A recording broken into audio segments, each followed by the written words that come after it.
stima dei beni che avevamo sequestrato allora era... Beni per 6 milioni di euro sono stati sequestrati dal Tribunale di Agrigento, che ha accolto le richieste della DDA di Palermo a 3 presunti appartenenti a Cosa Nostra di Canicattì. Le indagini patrimoniali eseguite dalla Guardia di Finanza di Agrigento hanno riguardato complessive 33 persone e in particolare Angelo Di Bella, 58enne, Vincenzo Leone di 42 anni e Luigi Messana di 54, tutti canicattinesi coinvolti nell'inchiesta sul centro commerciale di Castrofilippo Agorà, oggi denominato Le Vigne.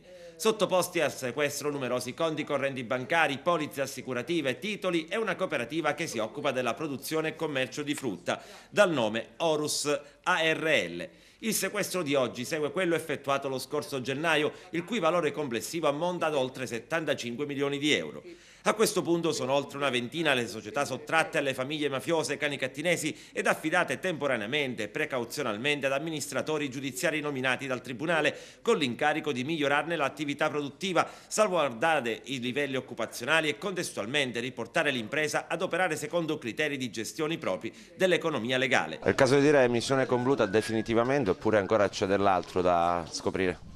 Nell'immediato non riteniamo che ci siano altri beni da sequestrare. C'è da dire però che fino alla confisca definitiva non è escluso che l'attività degli amministratori giudiziari anche all'interno dell'impresa, amministratori giudiziari ai quali sono state affidate le imprese sequestrate, non porti ad individuare altri beni, altri cespiti da sequestrare, ai quali far seguire la stessa sorte dei beni che abbiamo sequestrato oggi. Anche in questo caso il pesce grande ha mangiato quello piccolo, almeno fino a quando non siete intervenuti voi.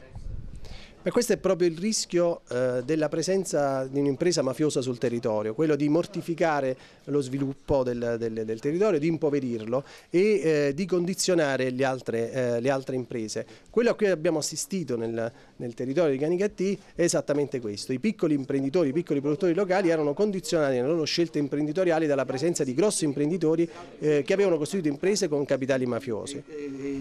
Quote di una cooperativa del valore di 3,5 milioni che si aggiungono agli oltre 75.